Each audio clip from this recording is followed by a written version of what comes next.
Há aspectos causais do mundo físico que admitem investigação metafísica, mesmo sem referência a Deus. Um exemplo é dado pela doutrina escotista da possibilidade da automudança. Com efeito, doutrina segundo a qual a automudança é um aspecto bastante difundido do mundo físico. Por automudança, Scotus tem em mente casos de mudança em que o agente e o paciente envolvidos são realmente idênticos. Em sentido amplo, mudança refere-se a qualquer caso em que o não ser é anterior ao ser. Mas, para a maioria dos propósitos, um sentido estrito de mudança foi considerado mais útil, captado na concepção de que a mudança envolve um movimento para a forma.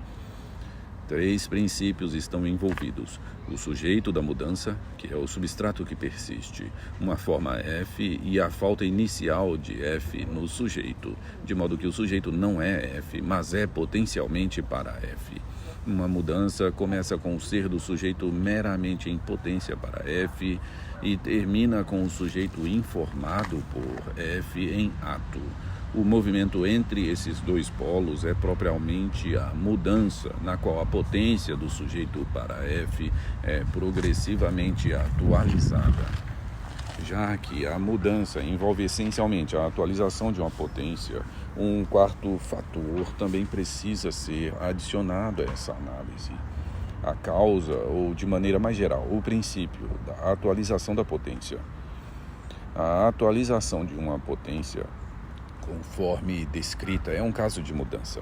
A existência da forma no sujeito depende de princípios que são lógicas e não temporalmente anteriores, os quais explicam os poderes que ele pode exercer, seja ativo ou passivo.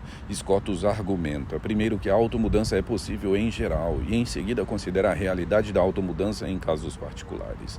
Seu argumento em favor da possibilidade da automudança vai da seguinte maneira: o objeto primário de uma potência para F, seja ativo ou passivo, tem de ser geral, mas tudo que estiver contido sob o objeto primário de uma potência tem de ser um objeto per se dessa mesma potência. Ora, se for possível para uma única e mesma coisa ter uma potência ativa para F e uma potência passiva para F, então uma única e mesma coisa pode, ao menos em princípio, ser o objeto per se passivo de sua própria potência causal ativa.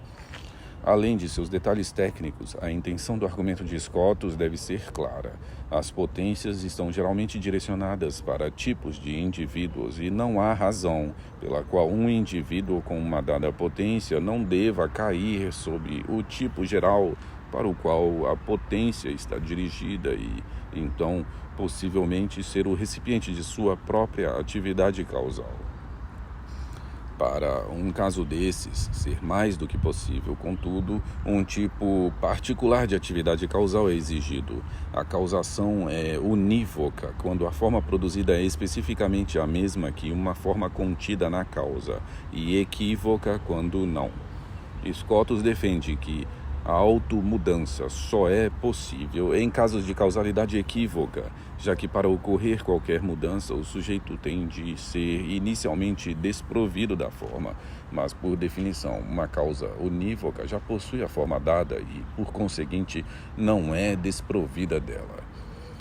De acordo com Scotus, então, a automudança é possível quando uma única e mesma coisa tem uma forma F que fundamenta a potência causal ativa para causar equivocamente outra forma Y e também está em potência passiva para receber Y. Na linguagem dos princípios, uma única e mesma coisa tem um princípio ativo para produzir uma forma que ela presentemente não tem, e um princípio passivo de receber essa forma, e esses dois princípios conjuntamente produzem ou principiam o resultado.